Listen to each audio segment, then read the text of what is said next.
ರೀ ನಮ್ಮನೆ ಲಕ್ಷ್ಮಿ ಡೆಕೋರೇಷನ್ ನೋಡಕ್ಕೆ ಎಷ್ಟ್ ಜನ ಬಂದಿದ್ರು ಗೊತ್ತಾ? ಹೌದಾ? ಅಕ್ಕೋರೆ ನಮ್ಮನೇನೆ ಲಕ್ಷ್ಮಿ ಕೂರ್ಸಿದೀವಿ, ಅಷ್ಟ ಕುಂಕುಮ ತಗೊಳಕ್ ಬನ್ನಿ. ಸರಿ ಬರ್ತೀವಿ. ಇಂಥವ್ರ ಮನೆಗೆ ಹೋಲಕ್ ನಾವೇನ್ ಗದಿಗಿಟ್ಟಿದ್ವ? ಯಪ್ಪ ಅಂತವ್ರ ಮನೆಗೆಲ್ಲ ಲಕ್ಷ್ಮಿ ಒಳಿತಲ್ಲ. ನಿನ್ ಗಾಳಿ ಪೂಜೆನೆ ಆಗ್ಬೇಕಾ? ಈ ಪುಸ್ತಕ ಕೈಲಲ್ಲ ನಿನ್ ಪೂಜೆನೆ ಹೊಡ್ಸ್ಕೊಳಲ್ವಾ? ನೀನು ನಮ್ಮ ಅಂತ ನಂಬ್ಕೊಂಡ್ ಬಂದಿದ್ ನಂಗೆ ಒಳ್ಳೆ ಮರ್ಯಾದೆ ಕೊಟ್ಟೆ ಬಿಡು. ನನ್ ಕಾಲ ಆಗೋದಿಷ್ಟೇ ಕಣಮ್ಮ. ಬರಂಗಿದ್ರೆ ಬಾ, ಬಿಡಂಗಿದ್ರೆ ಬಿಡು.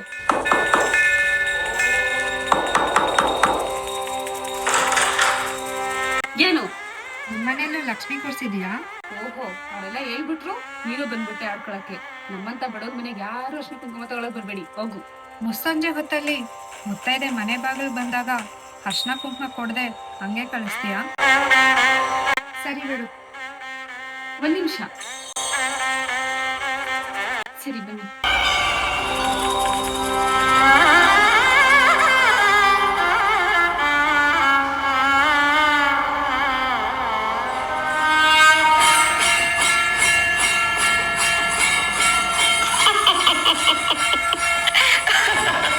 ಅಮ್ಮ ಅಮ್ಮ, ನೀನ್ ನಮ್ಮ ಮನೆಗ್ ಬಂದಿದ್ಯಾ? ಇವಳು ಆಡಂಬರಕ್ಕೆ ಒಲಿಯೋಳು. ತುಪ್ಪದ ಆರತಿ ಮಾಡೋರ್ ಮನೆಗೆ ಹೋಗದೆ ತಪ್ಪಿ ಇಲ್ಲಿ ಯಾಕೆ ಬಂದಿದ್ದಾಳೆ ಅನ್ಕೊಂಡಿದೀಯಾ? ನೀನು ತಪ್ಪದೆ ಪ್ರತಿ ಶುಕ್ರವಾರ ನನ್ನ ಕರೀತಿದ್ದೆ. ಈ ಶುಕ್ರವಾರ ನಾನೇ ನಿಮ್ ಮನೆಗೆ ಹುಡುಕೋ ಬಂದಿದ್ದೀನಿ. ಮನೆ ಬಾಗಿಲ್ಗೆ ಬಂದಿರೋ ಮುತ್ತೈದೆಗೆ ಬಾಗನ ಕೊಡೋದಿಲ್ವಾ? ಕೊಡ್ತೀನಮ್ಮ. ಕೊಡು.